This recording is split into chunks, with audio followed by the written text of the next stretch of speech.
अस्सलाम वालेकुम। आज हम जिस चीज़ के बारे में बात करेंगे वो बहुत अहम है और उसका इस इंसान की पर्सनैलिटी में बहुत ज़्यादा अहम किरदार है। एक इंसान की पर्सनैलिटी का 50% हिस्सा उस चीज़ से बनता है, वो है बाल।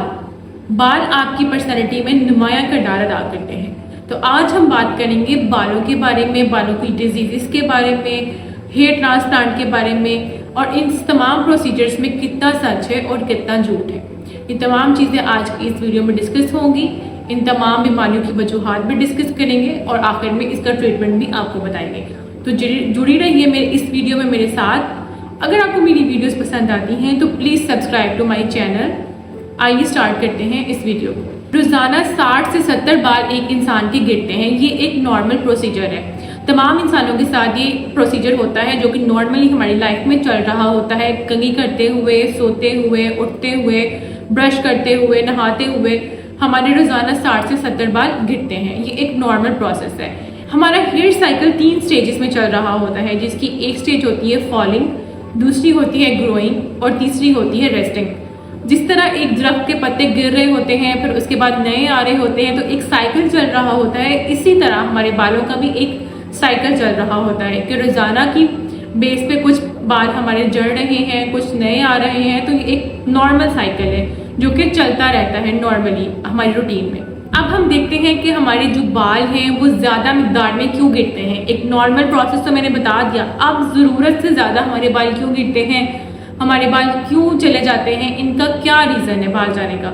इसके बहुत ज़्यादा रीजंस हैं, मल्टीपल रीजंस हैं। इनमें से आखिर में एक ये भी रीज़न है कि इसका कोई रीज़न नहीं है, यानी कि इडियोपैथिक, यानी कि जिसकी कोई वजह ना हो, बगैर वजह के भी बाल गिर जाते हैं। बालों का ट्रीटमेंट जो है वो सबसे ज़्यादा मुश्किल ट्रीटमेंट होता है छाइयों के ट्रीटमेंट के बाद, क्योंकि बालों की कोई गिनती नहीं होती। कोई आपको ये नहीं बता सकता कि आपके सर पे 5.5 लाख बाल आएंगे या 6 लाख बाल आएंगे, क्योंकि इसकी कोई गिनती ही नहीं है। इसका ट्रीटमेंट मुश्किल होगा। कोई डॉक्टर आपको ये गारंटी नहीं दे सकता कि ट्रीटमेंट के बाद आपके सर पर कितने बाल आएंगे, या ट्रीटमेंट नज़र नहीं आ रहा होता ना कि हमें कोई गारंटी नहीं दे रहा होता कि कितने बाल हमारे सर पे आ रहे हैं, कितने नहीं आ रहे। तो ये एक मुश्किल ट्रीटमेंट है। अब पहले हम डिस्कस कर लेते हैं कि बालों के जाने की आखिर वजूहात क्या हैं, रीजंस क्या हैं। सबसे बड़ी और अहम वजह है हमारी जेनेटिक्स। बाल जो है सारे के सारे डिपेंड ही जेनेटिक्स पे करते हैं। हमारे पास कोई भी पेशेंट आता है, हम सबसे पहले हिस्ट्री लेते हुए उससे ये सवाल करते हैं कि आपके पेरेंट्स के कितने बाल हैं, आपके ख़ानदान में क्या हिस्ट्री है बालों की। कईयों के बाल बहुत ज़्यादा थीन होते हैं, कईयों के बाल बहुत ज़्यादा थिक होते हैं, कईयों की जो है हेयर लाइन पूरी ही 60 to 70 ईयर्स में जाके होती है और कईयों की 15 ईयर्स क्रॉस करते ही हेयर लाइन जो है पूरी की पूरी आउट हो जाती है। It's all depend upon genetics कि आपके ख़ानदान में किस तरह से हेयर ग्रोथ है, किस तरह के बाल चल रहे हैं। इसमें बहुत ज़्यादा अहम किरदार है आपके बालों के गिरने का, आपके बालों की बीमारियों का। अब हमने जेनेटिक्स डिस्कस कर लिया, अब हम देखेंगे और क्या क्या वजूहात है। दूसरी बड़ी वजूहात है हार्मोन्स, जैसे कि male type of hormones, androgens. जब इन हार्मोन्स में इम्बैलेंस आता है तो मेल्स का स्पेशली हेयर फॉल स्टार्ट हो जाता है। ये फीमेल्स में भी हो सकता है। जब फीमेल्स में मेल हार्मोन्स बढ़ जाते हैं तो उनका भी स्टार्ट हो सकता है, लेकिन ये मोर कॉमन इन मेल्स। आदमियों में ज़्यादा देखा गया है कि उनके बाल झड़ना स्टार्ट हो जाते हैं। ये एक हार्मोनल पैटर्न है। अब हमारे पास जेनेटिक्स हो गया, हार्मोन्स हो गया, अब आएंगी हमारी डाइटरी हैबिट्स। डाइटरी हैबिट्स भी बहुत बड़ा अहम किरदार अदा करती हैं आपकी बालों की सेहत का।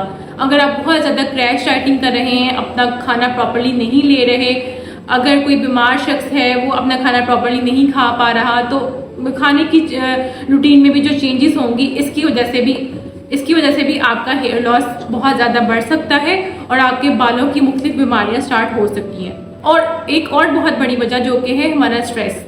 जो हमारा स्ट्रेस है वो हमारे स्ट्रॉन्ग से स्ट्रॉन्ग बालों को भी जड़ों से निकाल के बाहर फेंक देता है, हमारा हेयर लॉस बहुत ज़्यादा फास्ट कर देता है।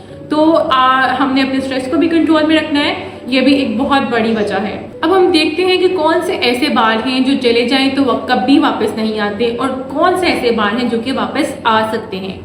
सबसे पहले हम डिस्कस कर लेते हैं कि कौन से बाल हैं जो चले जाएं तो कभी वापस नहीं आएंगे। इनमें सबसे ज़्यादा इम्पॉर्टेंट है जो आदमियों का गंजापन है, यानी कि मेल टाइप ऑफ हार्मोन्स, जैसे कि एंड्रोजेनिक एलोपेशिया।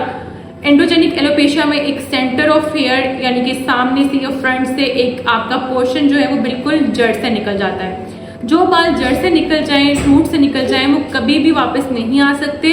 चाहे आप लोग उसको कुछ भी कर लें, वो बाल आप वापस लाना बिल्कुल नामुमकिन हो जाएगा। ये पैटर्न जो है फीमेल्स में भी देखा जा सकता है, जिससे कि मैं पहले आपको बता चुकी हूँ। अगर उनके हार्मोन्स भी डिस्टर्ब हो जाए या उनमें मेल हार्मोन्स जो है वो बढ़ जाए। फॉर एग्जाम्पल, लोग हमें कहते हैं कि हमें टाइफाइड हो गया, हमें बुखार हो गया तो मेरे बाल गिर गए। मैं एक बहुत छोटी सी एग्जाम्पल डिस्कस कर रही हूँ।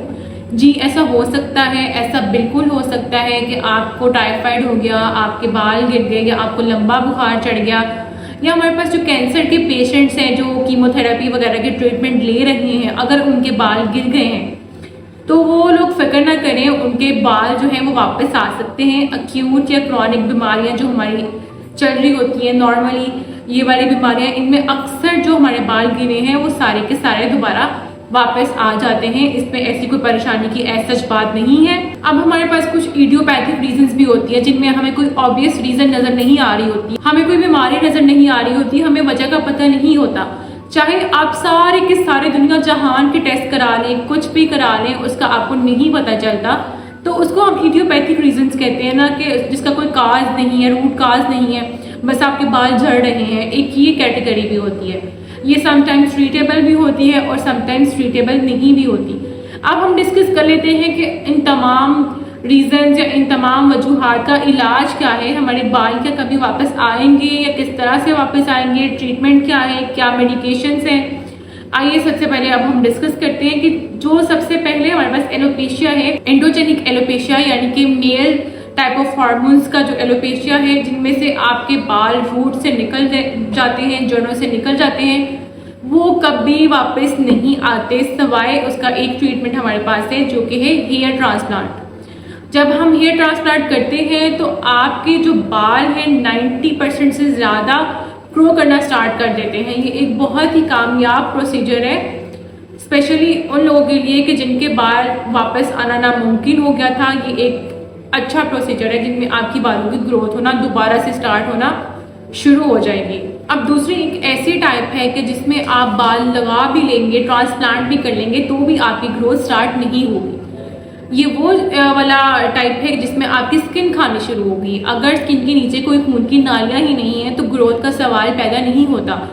तो खुदारा आप आपकी स्किन टाइप जानें, अपने डॉक्टर से डिस्कशन करें, अपने फजूल में पैसे ज़ाया नहीं करें। अगर तो स्किन का वो पोर्शन खाया जा चुका है तो उस पर अगर आप ट्रांसप्लांट भी करा लेंगे तो आपके बाल नहीं आने वाले।